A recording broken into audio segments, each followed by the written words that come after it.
Hi viewers, praise the Lord. Praise the Lord. Hallelujah. Hallelujah. இன்னைக்கு ஒரு 2026 first video வந்து ஒரு முக்கியமான ஒரு டிஸ்கஷன் நம்ம பண்ண போகிறோம். கர்த்தர் நம்மளுக்கு இன்றைக்கி கொடுத்த வசனம் மத்தேயு சுவிசேஷம் 5:10. சொல்லுங்கள் பிரதர். இன்றைக்கான வேத வசனம் மத்தேயு 5:10. நீதி நிமித்தம் துன்பப்படுகிறவர்கள் பாக்கியவான்கள், பரலோக ராஜ்யம் அவர்களுடையது. சரி, நான் உங்களுக்காக இங்கிலீஷ் பைபிள் இப்படி சொல்லியிருக்கிறது. I want to read for you in English Matthew chapter 5:10. It says, "Blessed are those who are persecuted for righteousness' sake, for theirs is the kingdom of heaven." ஆக இன்னைக்கு இந்த வசனத்தை குறித்து ஒரு சின்ன ஒரு விவாதம். இப்போ நீதி நிமித்தம் துன்பப்படுறோம்னு சொல்கிறாங்கல்ல பாஸ்டர். ஆமாம் பிரதர். அது எது மாதிரியான நீதி நிமித்தமாக மக்களுக்கு துன்பம் வருது? ஒரு நம்ம சொல்லணுமா, நீதின்றது ஒரு நன்மை. சரி. ஒரு இந்த கிறிஸ்டியன் லைஃப்ன்றது வந்து நம்ம எல்லாருமே வந்து ஒரு நன்மை செய்கிறதுக்காக தான் நம்ம பிறந்திருக்கோம். கர்த்தர் நம்மளை கொடுத்த அழைப்பு என்ன? நம்ம எல்லாருமே வந்து நன்மை செய்யணுன்றது தான். பிற மக்கள் கஷ்டங்கள் இருக்கிற மக்களுக்கு வந்து உதவி செய்யணும். கண்டிப்பாக நம்ம கிரேஸ் கமிட்டி மிஷன் அதுதான் செஞ்சிட்ருக்கோம். என்ன பண்ணிகிட்ருக்கோம்? சொல்லுங்கள். ரோட்டோரத்தில் மக்களுக்கு சாப்பாடு கொடுக்கறது, கண்டிப்பாக முடியாதவங்களுக்கு வந்து ஊசி போடுறது, ஊசி போட பணம் கொடுத்து உதவி பண்ணுறது, இந்த மாதிரி. ஆமாம், இது வந்து இதெல்லாமே வந்து மருத்துவ செலவு. நம்ம அவங்களுடைய மருத்துவ செலவு பார்க்குறது இதெல்லாம் பண்ணிகிட்ருக்கோம். ஆமாம் ஆமாம். இருந்தாலும் ஏகப்பட்ட விமர்சனங்கள் நம்மளுக்கு வந்துட்டு தான் இருக்குது. இவங்க எல்லாம் பணத்துக்காக பண்ணுறாங்க, இவங்களுக்கு யாரும் உதவி பண்ணுறாங்க, இந்த மாதிரி சிந்தனைகள் வந்து இது ஒரு பொதுவான விஷயங்கள். கண்டிப்பாக அது வரத்தான் செய்யும். ஆமாம். ஆனால் இருந்தால் நம்ம என்ன பண்ணோம், சோர்ந்து போகக்கூடாது. இன்னும் என்னோடய வாழ்க்கையில் வந்து நான் இப்படி செஞ்சுட்டு போயிட பின்னாலன்னு சொல்லிடுவாங்க. அவருக்கு எங்கேருந்து வருது பணம், அதனால அவர் கொடுக்குறாரு. சரி. ஆனால் வந்து அது நான் வந்து பெருசாக எடுத்துக்கிறது இல்லை. ஏன்னா கர்த்தருடைய எனக்கு கொடுத்த தரிசனம் என்ன தெரியுமா? ஏழை எளிய மக்களுக்கு உதவி பண்ணணும். கண்டிப்பாக. எனக்கு பார்வை தெரியாது. ஆமாம். என்னுடைய மனைவிக்கும் பார்வை தெரியாது. என்னோட நண்பர் நீ இருக்க, உனக்கும் பார்வை தெரியாது. நம்ம எல்லாருமே வந்து 3 பேர் கண்ணு தெரியாமல் இருந்தாலும் நம்ம ஏன் நன்மை செய்யணும்னு சொல்கிறோம் தெரியுமா? கர்த்தருடைய அழைப்பு என்ன தெரியுமா?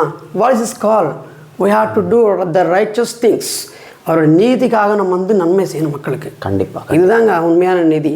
அப்போ நீங்களே இருக்கிறீங்க நம்மளோட வாழ்க்கையில் வந்து கிறிஸ்டின் மக்கள், நீங்கள் உங்களுக்கு நல்லாவே தெரியும். நீங்கள் மக்கள் நிறையா உதவி பண்ணுவீங்க, முடியாதவங்க உதவி பண்ணுவீங்க, ஹெல்ப் பண்ணுவீங்க. அப்போ என்ன ஆகுது, உங்களை வந்து விமர்சனம் பண்ணுவாங்க. நிச்சயமா. அது விடுங்க, இது வந்து உலக சம்மந்தப்பட்ட விஷயங்கள். ஆமாம். 2வது விஷயம்னாக்கா, நம்ம ரோட்டில் போகிறோம், நம்ம இயேசு பற்றி தெரியாத வீட்டுக்கு போகிறோம். என்ன பிரதர் சொல்கிறீங்க? உண்மை. போய் அவர் பற்றி சொல்லும்போது என்ன சொல்லுவாங்க? நீங்கள் சொல்லுங்கள். இவங்க என்ன தேவையில்லாமல் வந்து அறுத்துக்கிட்டு இருக்கான் சொல்லுவாங்க. அதெல்லாம் கண்டுக்கூடாது.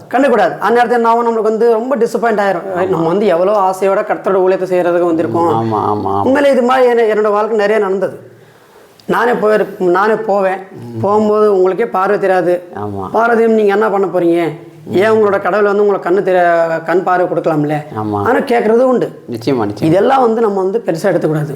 ஏன் நான் வந்து இந்த வசனத்தை வந்து ஏன் திரும்ப மக்கள்கிட்ட சொல்ல விரும்புறேன்னு தெரியுமா? நிறைய கிறிஸ்தவமாக வரும்போது ரொம்ப ஆர்வலோட வராங்க கிறிஸ்தவ ஊழியத்துக்குள்ள. ஆனால் ரொம்ப கடைசி நேரத்தில் ஏதோ ஒரு பிரச்சனை வரும்போது அவங்க சோர்ந்து போகிறாங்க. சரிங்களா? சோர்ந்து போட்டு அந்த ஊழியத்தை விட்டுட்டு வேற பாதைக்கு போயிடுறாங்க. ஆமாம், உலக பிரகாரமாக பாதையில் போயிடுறாங்க. ஏன் அதே மாதிரி அது ஒன்று இருக்குது. 2வது வந்து நல்லா கொஞ்சம் டெவலப்மெண்ட் ஆயிடுறாங்க, பரவாயில்ல வந்துடுது, பொருளாதாரம் வந்து நல்லா இருக்குன்னு வச்சுக்கோங்களேன். நம்மளுக்கு இதெல்லாம் எதுக்கு, நம்ம லைஃப் செட்டில் ஆச்சுல்ல, இன்னும் நம்ம ஏன் இந்த ஊழியத்தை பண்ணிட்டேன்ற ஒரு இதுலேயும் அங்கே போகிறாங்க. அது நான் என்ன சொல்ல வர தெரியுமா ஃபைனலாக? சரி பிரதர், நம்ம வந்து உலகத்தில் வாழ்கிறது கொஞ்ச நாள். கண்டிப்பாக. இந்த வாழ்க்கையில் என்ன பண்ணணும், நம்ம வந்து நம்மளோட நீதி செஞ்சுட்டு போயிடும். கண்டிப்பாக. அப்போ தான் வந்து நீதின்றது, நான் வந்து இது ஒரு ஷார்ட் வீடியோனால சிம்பிளாக சொல்கிறேன். சொல்லுங்க. ஃபியூச்சரில் வந்து என்ன பண்ணுறேனோ இதுக்காக ஒரு மெசேஜ் வந்து மக்களுக்காக கொடுக்க போகிறேன். கண்டிப்பாக. இதோட ஆதாரங்கள் அந்த வசனத்தை வச்சு நான் சொல்கிறேன். நிச்சயமா. சரிங்களா? சரி. இப்போ வந்து நம்ம வியூவர்ஸுக்கு வந்து இந்த ஷார்ட்டாக வந்து இந்த மெசேஜ் போய் சேரணும். சரி. நிறைய பேர் சொல்கிறாங்க, ஏன்னா இதே மாதிரி நம்மளோட கொள்கையோட நிறைய பேர் ஊழியம் பண்ணுறாங்க. பாவம், அவங்களோட வீடியோஸ் பார்த்தோன்னு வச்சுக்கோங்களேன், 5 பேர் 2 பேர் கூட பார்க்க மாட்டாங்க. ஆனால் நிரந்தரமாக வீடியோஸ் போட்டுட்டு தான் இருக்கிறாங்க. கண்டிப்பாக. என்ன சொல்கிறீங்க?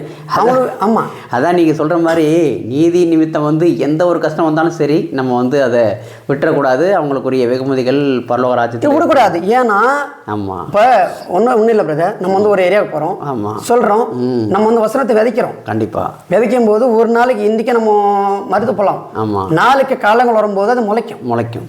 அந்த சிந்தனையோட மட்டும்தான் நம்ம வந்து அதை விதைக்கணும். ஆமாம், விதைக்கணும், முழுதை பார்க்கணும். அதே மாதிரி உங்களுக்கு வந்து ஒரு எக்ஸாம்பிள் முடியல, உங்களுக்கு உதவி செஞ்சுன்னு வச்சுக்கோங்களேன், நீங்க எனக்கு உதவி செய்யறான்னு சொல்லி நான் எதிர்பார்க்க கூடாது.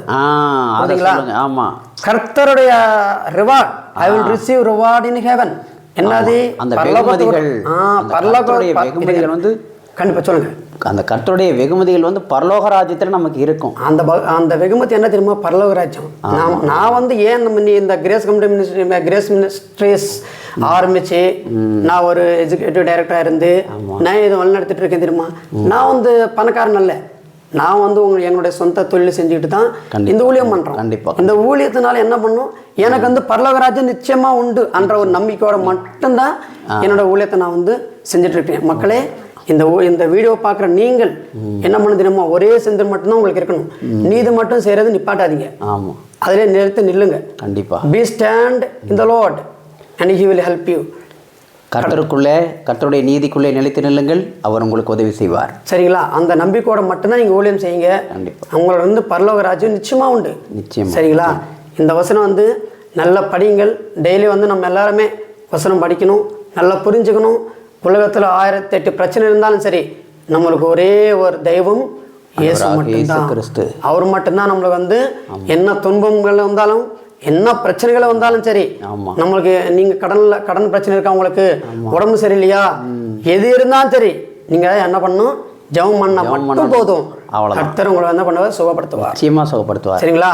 இந்த நம்பிக்கையோட நம்ம வந்து நிறுத்தி நிற்போமா? இப்போ நம்ம வந்து சின்ன பிரதர், நம்ம வீடியோ பார்க்குற மக்களுக்காக, அவங்களுடைய பிரச்சனைகளுக்காக, குறைகளுக்காக சின்ன ஜெபம் பண்ணுவோம். இப்போ ஜெபம் பண்ணிடுவோம். ஓகே பிரதர், ஜெபம் பண்ணுங்க. எங்களை நேசிக்கிற ஆண்டவராக இயேசு கிறிஸ்துவே, இன்றைய நாளுக்கான வசனத்தை கொடுத்ததற்காக நன்றி ஆண்டவரே. இந்த வசனத்தை எங்களுக்கு தியானிக்கத்தக்க கிருபையை தந்ததற்காக நன்றி ஆண்டவரே. எங்களுக்கும் இந்த வீடியோவை பார்த்து கொண்டிருக்கிற ஒவ்வொரு அன்பர்களுக்கும் அவருடைய வாழ்க்கையிலே கடன் பிரச்சனை, நோய் நொடிகள், என்ன தொல்லை இருந்தாலும் உங்களுடைய நாமத்தினாலே அவற்றை எடுத்து போட்டலும் கர்த்தாவே ஆண்டவரே, மீண்டும் இது போன்ற ஒரு காணொளியிலே உங்களுடைய நாமத்தை தியானிக்கத்தக்க கிருபையை தந்தருள்வீராக. Amen. Thank you friends, and thank you for watching this video. You can share and subscribe and comment. உங்களுக்கு எந்த பிரச்சனை இருந்தால், எந்த டவுட் இருந்தாலும் சரி, எங்களுக்கு கமெண்ட் பண்ணுங்க. நாங்கள் உங்களுக்கு வந்து நிச்சயமாக ஜெபம் பண்ணுவோம். உங்களுக்காக ஜெபம் பண்ணுவோம். நீங்கள் எங்களுக்காக, என்னுடைய மினிஸ்ட்ரிக்காக ஜெபம் பண்ணுங்கள். கர்த்தர் தாமே உங்களை ஆசீர்வதிப்பாராக. ஆமென். ஆமென். ஆமென். ஆமென்.